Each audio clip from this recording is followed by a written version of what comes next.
I'm RT and welcome back to RTsWorld. So today I present you the Sculk Casino. And the Sculk Casino is right behind me. It consists out of 5 calibrated Sculk sensors, as you can see here. And we are in 1.20, so celebrations, a new Minecraft version is out. And today, let's get the creeper head off. Today I present you a new machine and I'm very excited about it. So first of all, in the first part of this video, I will show you how each of the circuits behind this machine work, and small spoiler alert, this is a very simple machine. I honestly did not expect to build it with such a low amount of redstone materials involved, but you will see it afterwards. And in the second part of the video we will build it together block by block, so you can build it in your single player or multiplayer world, and you can even build it in Bedrock. This time I have a Bedrock working and Bedrock compatible version here. So let's first of all look at the machine itself. So as you already saw in the preview, we have here 5 different slots and one main prize. The main prize in my case is just creeper heads, but of course, as always, there's a possibility to customize it. As a currency item, we have block of diamond, and as you can see here, here is now no glass. Usually it looks like this, so you get an idea, but since there's no Optifine for 1.20 yet, I cannot have the fancy textures. Yeah, so that's why I just went with another version where the glass is missing. And basically you have here 5 calibrated Sculk sensors, and the noise has to make it from left all the way to the right to this Sculk sensor here on the most right end. And as you can see here, this one is calibrated to 100% win chance. The Sculk or the noise travels through. And we got the creeper head. We will win 3 diamonds and 2 diamond blocks. So that's the total amount of items we can win in one run. And that's also the maximum item we can win in one run. So, but how does this machine function and why is it so special? So it's very special since you cannot interfere with it. With the calibrated Sculk sensor, you could in theory do it in earlier versions of Minecraft, and that's also what I wanted to kind of do, since not everybody has already updated to 1.20, but I also wanted to make a 1.20 Minecraft casino. And before I forget, this video is not suggested by myself, or I did not came up with this idea by myself. A viewer suggested this one, and his name is Grieselbert, and Grieselbert said, hey, as always, great video. As we all know, 1.20 is out, and maybe you can make a casino where the new calibrated Sculk sensor is involved. And yeah, that's basically his idea. And I answered, yeah, Grieselbert, hey, I was thinking about that as well, and thanks for the nice suggestion. And as always, many thanks for the suggestion. And if you, dear viewer, want to also suggest a video to me, make sure to write a comment. I will try my best to make your complex, crazy, funny, simple, or even like super demanding casino idea a reality. And yeah, that's why we are here at RTsWorld. We try to make here a very nice circle of players that are interested in casino ideas, that are interested in mini games, interested in redstone, super fancy gambling machines, and so on. That's why we are here together. And yeah, this one is no exception to that. Let's now dive into the redstone of this machine. And as you can see, it is super uncomplicated. And now we are just traveling to the other one, the one with the glass in front. And this one is not set to 100% all the time. This one is set to a specific chance here. As you can see, we have here, for example, if I drop here this diamond block in, we have here a certain, now we just won 1 diamond. We have here a certain chance that the pistons retract and reveal the connection between those calibrated Sculk sensors. And as you can see here, it's completely random which one retract, but only if all of them retract at the same time, we will win the creeper head. And what I wanted to say before is you can also, oh nice, 3 diamonds. You can already do this in earlier versions of Minecraft with normal Sculk sensors. The problem with normal Sculk sensors is honestly, it makes it way more complicated. You have to like noise proof everything. If you break a block, if you move as a player, if you get too near, something will break. And if you go here, for example, and there's a normal Sculk sensor behind the wall, it will make a noise, it will like fool around with your machine. That's why the calibrated Sculk sensor is such a great introduction to this game. And that's why I wanted to do it in 1.20. So, but now I played enough with this machine. How does it actually work? And this time all the Bedrock players will be very satisfied. as I have here a second version for Bedrock as well. But let's go with the input. So basic input, we just input here a block, it gets reset to 1, all the profits will get transferred into that barrel, and yeah, then we just play. Did I? Okay, that was surprising. Yeah, basically here's a barrel. Oh, I know what happened. Yeah, now it did not happen. We trigger. I think we triggered the skulk. Yeah, we triggered the skulk sensor. That was the problem. Make sure to have here some wool. That's what I also will mention in the block by block tutorial. Some things you will have to kind of wool proof or skulk proof, since I just calibrated the skulk to signal strength 11, and 11 is just a signal strength. Oh, sorry, 10. Signal strength 10, they are all calibrated to signal strength 10, since that's the signal strength where block activations are detected.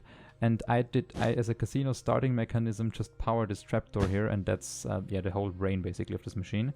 So as soon as we insert there a diamond, we power this pulse extender, we send a 2-tick pulse into this trapdoor, and if this block here behind me, this piston would have been retracted, this trapdoor can basically transfer the noise to the first calibrated skulk sensor and so on.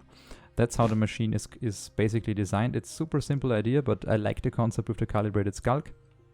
And as you can see, the signal then travels here, activates all the droppers on the left side, and as you can see here, this one is configured with 3 non-stackables and 1 stackable to 75%, this one's to 66%, this one to 50, this one to 50, this one to 33, and this one to 25. That's how you configure the odds here behind, and after 12 ticks of delay, we just move whatever item got selected and transferred to the left in this case. It gets back transferred into the original dropper.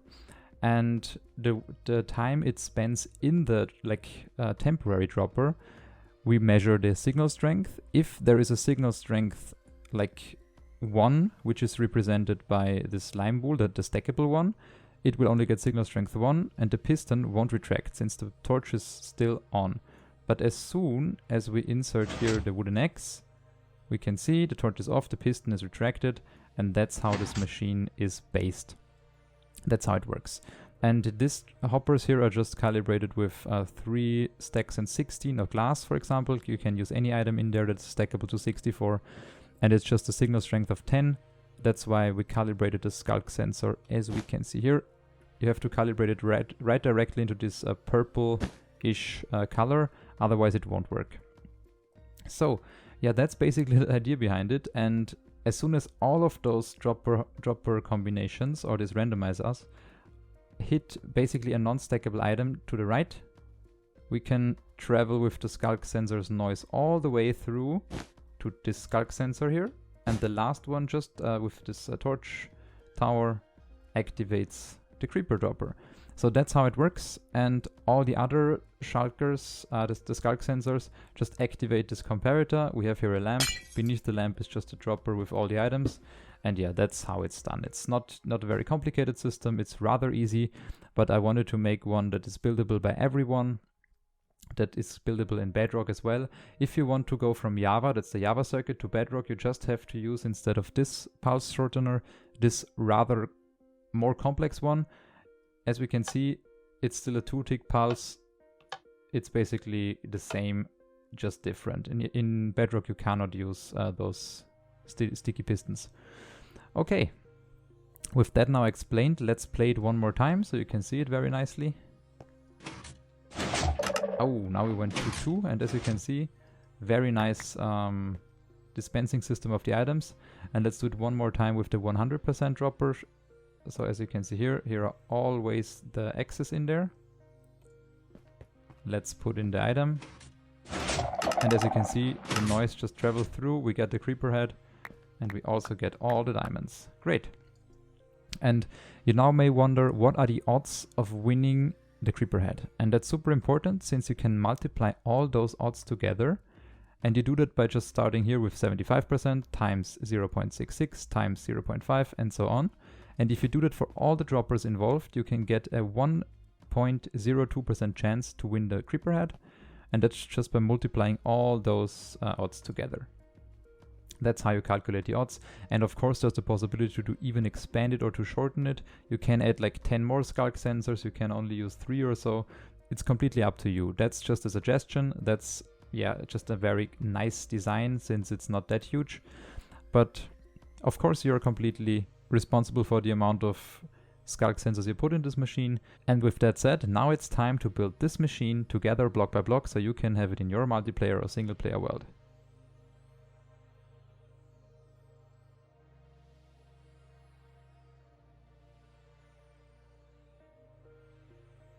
So, welcome to the block by block tutorial, and this time we're gonna start with a 17 by 9 platform, 17 by 9. The 10th block would be this lime concrete here, and the 11th block would be this glass wall. So that's how you do it. Make sure to build it as I did it here. You can pause the video at any point. Also make sure to use here some stairs. And yeah, the item frames are completely up to you if you want to use them. And as we go behind, we can see very well here are the droppers configured already with the prices inside. They're looking towards the player. And here on the top we have the creeper heads in. So let's now get some quartz, and we want to have that quartz to really encase all those droppers here. And that is necessary, since otherwise the items will not be spit out correctly. And I think we even have to, yes, we even have to use some sea lanterns here. Like this, and some quartz next to it. So all the items that are now basically activated, let's get it. So now the item is here in this tiny hole with the stair. Perfect. Okay, now let's get all the skulk sensors in. I just chose to remove them so I can show it to you a little bit better how it works. Basically, we need some skulk sensors right here where we have the comparators. Where are my comparators? They are not here. So let's do that. We need a comparator right here, here, here, here, and here. And then just a calibrated skulk sensor facing my direction. And yeah, as you can see, they go wild now. I should have configured them first. So let's make sure there is, oh sorry, we need some wool behind them. And then we need the comparators. And then we're gonna build some pre-configured hoppers with some composters on top. And there are just this configuration in all the hoppers, just signal strength 10. And now it is time to basically decorate it. So where is my skulk? Where is my skulk? Here. So make sure to have here all the skulk. That's super weird noise. And also make sure to have here another skulk sensor that is calibrated. I completely forgot to do that. Sorry for that. Like this, and where I just build one of those. So perfect now. So like that. The last one should be free. The last block should be air. So perfect, that's it. And now we just continue on with that pattern. Here we're just gonna have some green wool. And yeah, we'll go to that later. Let's now get some sticky pistons in. So with the sticky pistons, we're gonna need to place them very carefully next to each of those comparators. It could be kind of not a pain, but it's not very fun to place them like this. So, and then a green wool block in front, or a lime wool block. So. Perfect. If we look at from the front, we have this nice wool line, and if it extends, we can get ourselves our blocking of the signal. But I also want to make sure that here we have a nice view from the front. So make sure to place some quartz blocks so there are no holes in the floor. Then we're gonna place in here our trapdoor. That will be the trigger point of this whole machine.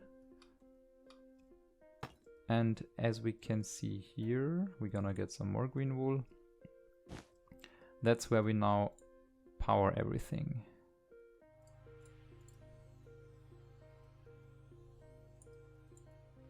So that's where we go in with a signal of 6 ticks. Where do I have all my redstone stuff? Why do I have to grab it always from the inventory? So, where's even my redstone dust? Come on.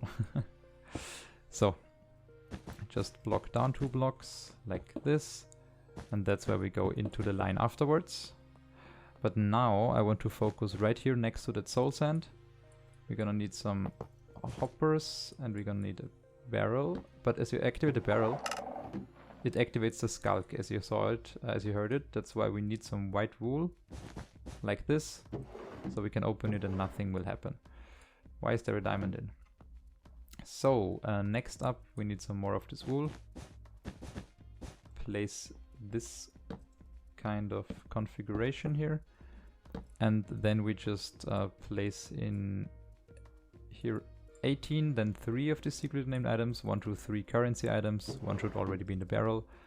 Here we're gonna place a repeater. Then we're gonna place this kind of pulse extender. Then we're gonna grab ourselves another sticky piston, 2-tick pulse, and then we meet up with the redstone line right here. And now we're gonna grab some orange wool. And with the orange wool we now build modules. So the first module will be just this redstone torch powering the piston. And then we're gonna need 2 pieces of redstone with a comparator. We're also gonna need a magenta wool. We then gonna use some blue wool and 2 of those not dispensers, droppers facing into each other. And into this one we just place a wooden axe for now. And now we basically copy this module here with the redstone on top 5 times over. As you can see, I copied this module just over. Everything is configured the same. All the pistons are now extended. What happened to my pistons? You can already see that. That's a copying issue. Just make sure they're real sticky pistons, not like in my case. So now that piston weirdness is done, and we can now focus on the magenta circuit.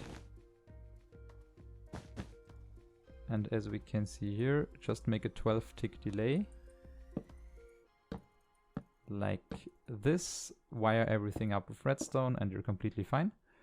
Here we also gonna need a repeater. And then we're just gonna steer the redstone signal up here, as you can see, like this. And that leads us to a functioning randomization circuit. And now we just have to put in here some green wool so we cannot see anything. Right here, we're just gonna grab a signal with a comparator. And here will be the redstone torch. There will be also a green wool. And just place them like that. Perfect. Now we're just gonna go over there. Here will be a redstone torch. You already heard the clicking noise. And now it's off. That's it. That is now completely done. And since all the odds are set to 100%, let's see if it works. Put in an item. Everything retracts. We get each price, including the head. Perfect. That's how I wanted to have it. And the next phase is now to configure the droppers behind. So they're not 100% all the time. That should be 75%. That should be 66%. That should be 50%. That should be 50%. That should be 33, and that should be 25. Yeah, just placing the quartz block. That's how you configure them, and now you have a 1% chance approximately to get this nice creeper head. And very quick information, since I forgot to mention it, there's as always a world download link in the video description. So if you have already updated to 1.20, feel free to download it. And if you did not already update to 1.20, see it as a reason to update to 1.20 to check out this nice machine here behind me. And yeah, let's see what the future brings. And with that said, many thanks for watching. Many thanks for being a subscriber, being a Patreon, and so on. I really, really appreciate your support. And I am really glad to design such nice machines together with you, together with all the comments, and I really enjoy that. So make sure to comment, to suggest. I really appreciate that. And with that said, thanks for watching. I will see you in the next video. Bye bye.